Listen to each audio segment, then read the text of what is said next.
let's start by giving you a simplified way to think about what stoichiometry is before we get into this. Will is going to bring cookies for us when we get back from spring break. No nuts or peanuts in it though, okay? So what Will does is he looks in a cookbook for a recipe. And the recipe will give him a list of ingredients and how much of each thing to use. Because if it only gave him a list of ingredients and know how much of each thing to use, Will is going to make some horrible cookies. But we need not only what, but how much of each thing. Now let's say that at the end of that recipe, it says this recipe can make 2 dozen cookies, so 24 cookies total. But Will thinks, why would I bring 1 cookie for everybody when I can bring 5 cookies for everyone? So he's like, I want to make 2.5 batches, but I want to do it all at once. I mean, why mix up some stuff, make it, empty bowls, clean out, when you can just put more in? So if he wants to make 2.5 batches, that way he can have up to 5 dozen cookies to spread out for all of us. He's going to end up kind of multiplying every ingredient by 2.5 to figure out that correct ratio. Does this kind of make sense to us? You have a recipe, it tells you how much you can make, but if you want to make more, if you want to make less, you can play with the numbers a little bit. What we are going to start to treat balanced equations like is a recipe, because the different reactants are our ingredients. The coefficients in front of the reactants are how many cups of sugar, how many tablespoons of flour. You might need cups of flour too if you're making cookies. Teaspoons of salt. I was going to say tablespoons of salt, but then that would be really bad cookies. That I know. So the numbers in front tell us how much of everything that we need. So we're going to start to treat reactions like a recipe, where we're trying to make a certain amount of product. That's what stoichiometry is. Stoichiometry is combining what you know with writing balanced equations with some conversions. And we're going to be doing mole conversions at some point with this as well. So again, you have that worksheet hopefully in front of you, stoichiometry, and there's a top paragraphs and whatnot. I like to skip all of that, so if you want to read that on your own, you can. I'm going to start by showing you how to do it. Let's look at question number 1 on that worksheet. The entire question reads, when aluminum oxide is heated in oxygen, aluminum oxide is, when aluminum is heated in oxygen, aluminum oxide is formed. How many moles of the oxide can be obtained from 7 moles of the metal? Now, at first glance, we look at this question, we're wondering, what in the world are we doing? However, when we get back from break, this is going to be an easier question for us to answer, and we're going to wish for things like this. Let's break it up into parts. Let's look at the first sentence. When aluminum is heated in oxygen, aluminum oxide is formed. Let's write that balanced equation. Because if you don't have a balanced equation, you can't do stoichiometry. Aluminum. And just for practice, I'll put down that it's a solid, although phase notations aren't always as important for stoichiometry. It reacts with oxygen. O2, right? Making aluminum oxide. Okay, I have a balanced equation that we're all happy with, because I have the same number of aluminums and oxygens on both sides, so this must be a good equation, right? Yeah, I wouldn't be being this weird if this was right. Definitely not. I screwed up on the formula of aluminum oxide, right? Yeah. What's the formula of aluminum oxide? Al2O3. Al2O3. Okay, let's make sure we write correct formulas. You might not be aware, but that would be a solid.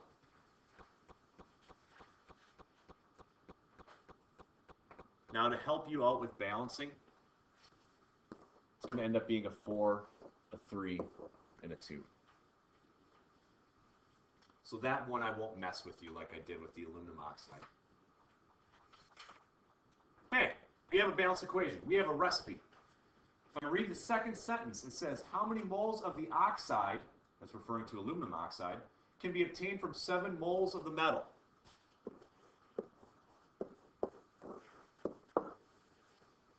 Just like when you did mole conversions, write down what you're given. 7 moles of the metal is aluminum. When we started conversions, and that's what we're about to do here is a conversion, first semester, with metric, we told you on the top of the conversion is what you want to solve for, on the bottom is what you have. That way things can cancel out and get you to the unit that you want. In this question, it wants to solve for the oxide, the aluminum oxide. That's going to go on top. On the bottom, I have aluminum.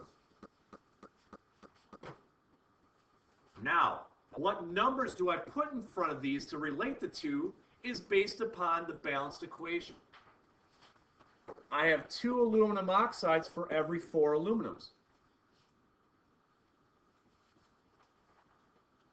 That way, aluminum on the top and the bottom cancel out. My final answer would be in moles of aluminum oxide. Mathematically, 7 times 2 divided by 4.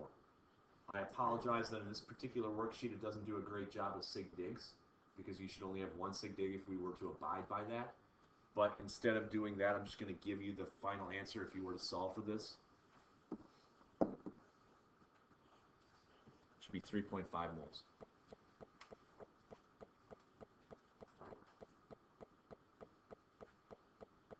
Stoichiometry in its simplest form, which is what we're doing today, is using the coefficients to relate one thing to another. Because heck, think about it. What if in this problem instead I said you had 8 moles of aluminum? How many moles of aluminum oxide would you make? 4. Twice as much aluminum would give you twice as much aluminum oxide. Well, how much oxygen would I need to react with that then? 6, right? Okay, what if instead I said you only had 2 moles of aluminum? How much aluminum oxide could be made? 1. You're kind of doing this little bit of conversion in your head. Just like if I said to you, you have 3 feet, how many inches? I'm confident you guys can do that in your head. So my hope is that if we start with just the ratios, we can then go from there. There's a couple of things. One, we're not going to have whole numbers most of the time. So it's going to be harder to do this in our head. We probably will need a calculator at times. Secondly, this is step 1, the easiest step to try to show you how stoichiometry works, relating one thing to another. Let's look at problem number 2. Problem number 2 says when steam, which is hot water, is passed over iron, hydrogen gas and iron 3 oxide are formed. I'm not going to even read the second sentence. First sentence is telling me I have to write an equation. I'm going to start with that.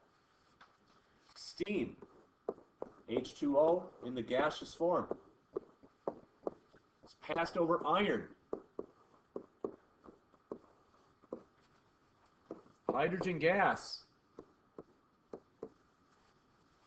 And iron 3 oxide are formed.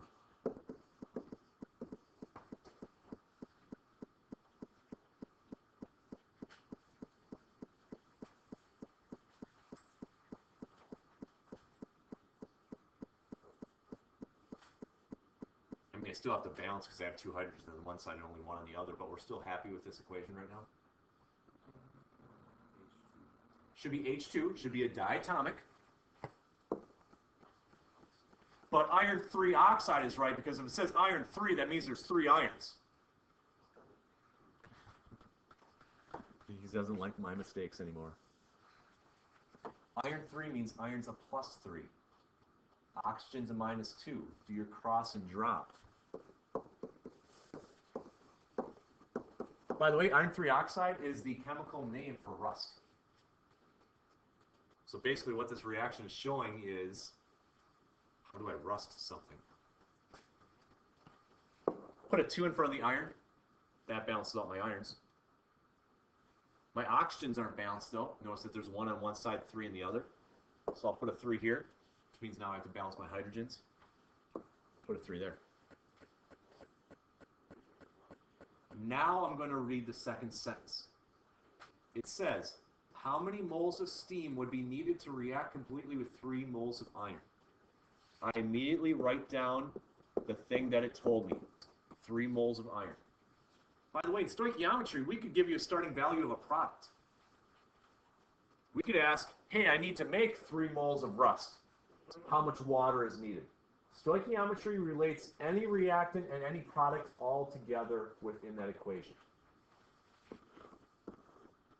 This question, however, is asking how much water is needed. So I have 3 waters for every 2 ions. Again, any conversion on the top is what we want to solve for, on the bottom is what we had. I will once again kind of ignore sig digs due to this worksheet and give you the answer of 4.5 moles of water. I want you to pay attention to my unit. My unit is not just moles, but moles of what? The reason why that is important is in stoichiometry, you can solve for anything in that balanced equation. We could solve for the hydrogen. We could solve for the iron 3 oxide. So you need to give me a complete unit when we do stoichiometry. Not just moles, but moles of what? We're going to do one last problem. Okay? And if we get done a little bit early, so be it. You could always look back at your lab if you wanted to start that a little bit, or you can just kind of hang out. The last problem we're going to do is actually a double displacement reaction. So a good little reminder of what we just did in the lab. Number 3 says how many moles of ammonium hydroxide is needed to react completely with 8 moles of copper 2 nitrate in a double displacement reaction. What I'd like to do is give you about 2 minutes to start this by writing a balanced equation. Then see if you can kind of set up the math that we showed.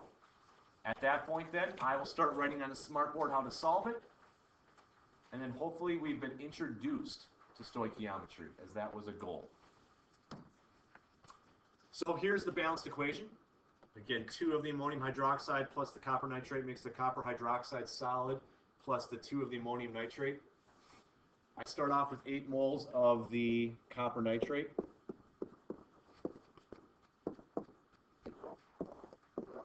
And this particular question is asking me how many moles of the ammonium hydroxide is needed to react with it. So I have 2 of the NH4OH for every 1 of the copper nitrate.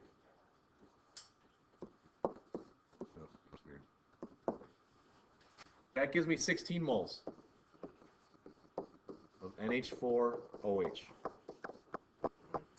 We have been known to ask questions like this, but instead of saying something like how many moles of ammonium hydroxide are needed, we would say how many moles of the precipitate are created. So that would force you to figure out which of these 2 things was the solid at that point. Again, the goal today with stoichiometry was a brief introduction.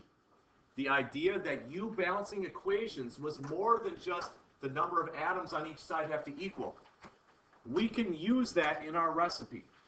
We can use those coefficients now to relate the amount of one thing to another thing. What we will do next class is realizing that moles is not something that we can measure using a scale, a graduated cylinder, or anything like that. We have to convert to grams using the periodic table. And we're not going to have 1 conversion in our stoichiometry problems. We're usually going to have 3 conversions in our stoichiometry problems. In the following unit, we're going to use this with molarity equations as well. So today, just using the ratios. We get back after spring break, we'll remind you of this, but then we've got to take that next step forward.